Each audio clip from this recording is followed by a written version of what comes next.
Welcome all to Spork Creative Podcast. Today's guest is Disney director Stefan Anderson. All right, now it's time to tune in, turn up the creativity, and fork it up with Spork. So welcome, Stefan. Thank you for joining us again. How are you doing? Thanks for having me. I'm doing pretty good. Yeah, hanging in there. Good to see you, Aaron. Good to see you, Angelina. Thanks for letting me be here. Yeah, and thank you again for joining us for our first episode. So I guess we're gonna go right into it. So I guess to really start things off, just to kind of get to know you a lot more.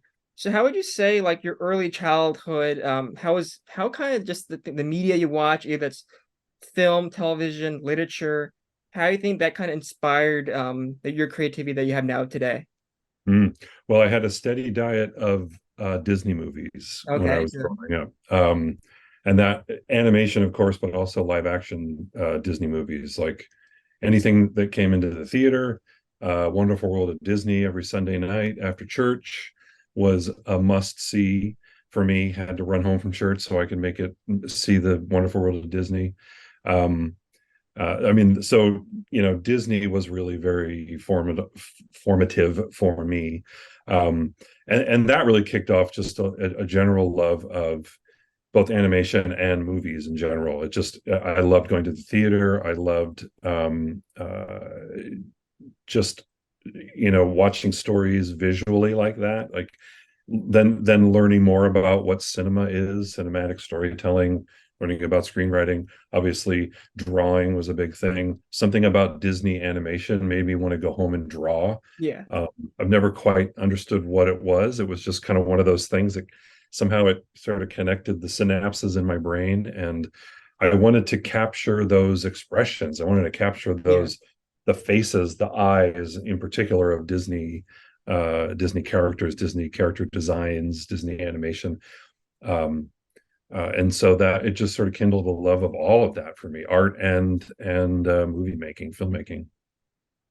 No, yeah, no, I totally get that. 'Cause remember, I guess VHS is not really a thing anymore. But I remember VHS, I just kind of remember actually watching was like the 1970s Winnie the Pooh and just pausing Mm, during Heffalumps and Woozles were very trippy scene because I just wonder like when you pause frames, it's really you can see it's a lot of things how every single frame is drawn. That's what I used to do all the time because just yeah, fascinated me. I think that also just kind of plunged me forward into like the idea of like, oh, like it's again, it's the expression part, right? It's just that it kind yeah. of memorizes you.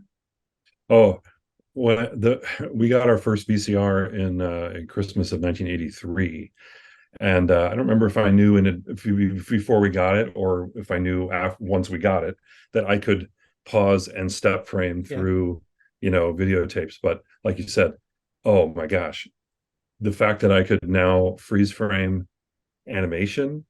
My folks got me two Disney cartoon VHS tapes, so I freeze framed through that. But then we also had the Disney Channel, and that was back when they were playing a lot of, it was all sort of classic Disney stuff Yeah. mainly. And so I just taped everything that was animation. I even taped commercials on TV that were I tried to find anytime I could find an animation commercial that was animated. I just loved that, and to be able to sit there and stop frame, and then I would do little sketches and, like, look at mouth shapes and Yeah, look at eye expressions. I think part of that was in Illusion of Life, the yeah, Frank yeah, and Ollie book. The way they had, I don't think I'd ever seen that in a book. The way they took animation drawings and printed them, side by side like that, so I oh could yeah. just scan across them and see the motion. So there was something about being able to then freeze frame and kind of do my own version of that, where I would just draw the different poses next to each other. Oh, that was really a neat moment, and I feel like I learned so much from doing that. So I'm with you. Yeah, no, definitely. For me, I think there was like a moment, I think I was like 6, 7 years old. I was watching Roger Rabbit for the first time. And we Poster. have a Roger Rabbit poster for it Yes. too. Yeah, I love Roger Rabbit, favorite movie. But I think I think it was a moment where the gorilla was grabbing Eddie and just throws him. And I was Hmm. just like I think that kind of sealed the deal for me. It's just like that's kind of moment it clicked for me, like, oh, I want to make just things that like just are just like crazy and also just cool and funny. And that's kind Yeah. of that's really the movie that launched me. Do you think you kind of had that moment where you kind of were like, aha, this is what I really want to do. I'm gonna put my life towards this kind of moment? I I think it was a very gradual kind Gradual. of, I think for me it was, I I think Yeah. I try to remember back then. I feel like it wasn't it was sort of a gradual aha. Seeing Snow White Yeah. is my first memory of just seeing a movie, and my Yeah. first Disney movie as well. Seeing a re-release of Snow White in a drive-in movie theater. And again, that made me want to draw. So I love drawing. I didn't really know, how animation was made until Illusion of Life was really Yeah. the first big thing that made me think, oh, there's animators and there's storyboard artists, and all the different levels of production, all that stuff. And so maybe I would say Illusion of Life might have been a pretty big aha moment, because that was probably around the time where I said I want to be an animator, Yeah. specifically, like I want to animate the characters. Things changed as the years went on for me, but um that I guess that was probably, if I would have to say, an aha moment, getting Illusion of Life, that big fat book, which was so amazing, and Oh just yeah, I have a pouring, book. It's awesome. Yeah. just pouring through all the pages and looking at all that artwork, and then again starting to now understand how it's made, and then realizing, oh, there's a person that is actually doing that, and I want to do that. I want to be that person. Yeah. Yeah, so kind of going off of that, like Illusion of Life was kind of like the thing that really sparked you as a younger person. But in your time now, like what would you say is the thing that sparks you in your current life stage? Like what gets you out of bed in the morning? Like why do you do what you do? Mm. I still have that. There's still something in me that I love communicating through drawing, through stories, through making films. It's that connection with an audience. And I mean, I do a quick rewind back to being a kid. I remember the ritual for me doing a drawing was always, okay, I did the drawing and I got it to where I wanted it. And then I would make the rounds. I would go to my sister and I would show it to her, and I'd go to my mom and I'd show it to her, and I'd go to my dad and I'd show it to him. That I think, whether I knew it or not at the time, I was looking for that reaction. It wasn't just, I'll do the drawing and then I can put it away. I wanted to see how it made other people feel. And I think there's still something really compelling about that, about making something, putting it out there, and seeing how people react to it. It's that kind of communication between artist and audience that I think is still, I've never lost interest in that. I've never lost passion in that. So I think that's why I still do it, is to have that relationship with the world, I guess. Yeah. Wow. Yeah, it kind of makes me think, like in art, it's like how crazy can we go and how less crazy can we go without people saying this isn't art. So I think it's kind of an interesting take when you kind of put everything together and just figure out why should I be doing this? Oh, it's because of the reaction. Yeah. And I know for my art, like, oh my gosh, I love getting reactions, but I can't take the criticism. I don't know if you know Yeah. why I'm an artist. Oh yeah, that's the part that's never fun. Yeah. It's like it's the bad with the good, Yeah. The good thing is getting reactions. The bad thing is when you might get a reaction that you didn't quite want or expect.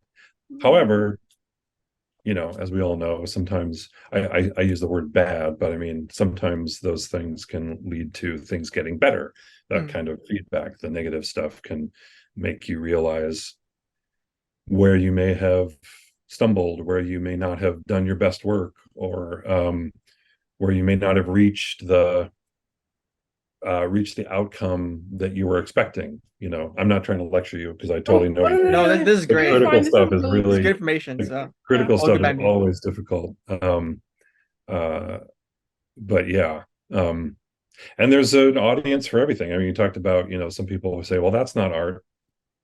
But even the thing that someone says is not art, there might be one person that sees that and goes, I love that. Exactly. That speaks to me, that I connect to that. And it's that cliche, if you can communicate with one, if you can reach one person, then you've done your job. So even if it's just one person, whose curiosity was piqued, or whose um, interest was sparked, then we've done it. All right. Very cool. Yeah. So I'm gonna pull it back about 20 years. So I guess, well, my question I was thinking was that, so I believe you joined Disney, and was it 1998, 1999? 95 is when I started. 95. Okay. Yeah. Okay. Yeah. So I guess you were kind of at this time when, like, I guess right in the beginning where I guess CGI was becoming a bigger thing, correct? So I was Yep. curious, like, obviously, I guess early 90s, it was majority pencil, maybe some CGI, Beauty and the Beast and stuff like that. But I guess you're in this interesting time, the switch was starting to begin. So I guess my kind of like question is, how was it like just at Disney at the time going to the adjustment of not only, the CGI switch, but also just the switch of management and because I believe was Jeffrey Katzenberg still there when you were there? No, he had left, He left. started DreamWorks a few, Okay. that might have been like, was that 93 or something? Maybe 94. So he was already gone when I got Okay. there. Yes, it was a really interesting time. So I started the Monday after the Pocahontas wrap party, which had just been the weekend prior. So what they at the time they had this thing called the Twilight Bark, which was the internal newsletter that everybody got on Mondays, Yeah. just within the studio. And so I was looking at all the pictures of the wrap party and everybody, hooping it up and having a great old time, which sort of encapsulated the spirit of the studio at the time. Yeah. Pocahontas was just about to come out. Mm. The previous year was Lion King. Yep. 2 years before that was Aladdin, Beauty and the Beast. Little Mermaid. Yeah. They were coming off of massive success.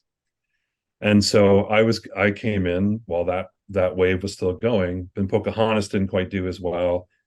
Hunchback didn't quite do as well. Hercules didn't quite do as well. There was a few. Tarzan did. I mean, they did well-ish, but they were not. They were Yeah. not making the huge numbers that Beauty and the Beast, Aladdin, and Lion King were making. So people started going, maybe what's going on? People aren't seeing our movies as much. And in the meantime, just a few months after I started at Disney in 95, Toy Story came out. Yep. And of course, changed everything. And then Pixar movies just kept getting, just were like bigger and bigger and bigger, and each one bigger than the last. And Disney was sort of doing the opposite, where it was kind of, we were not doing as well as the last. So it was a very peculiar time. I never for once thought that, I don't think I ever thought that Disney feature animation would do CG. Obviously, they had computers that they used, like Tarzan had their deep canvas technique, and Silver in Treasure Planet had the whole CG arm. I always assumed it was just going to be an aid for the 2D. I never thought it was going to completely, swing the other way. So it was pretty crazy when that started happening and the writing was on the wall that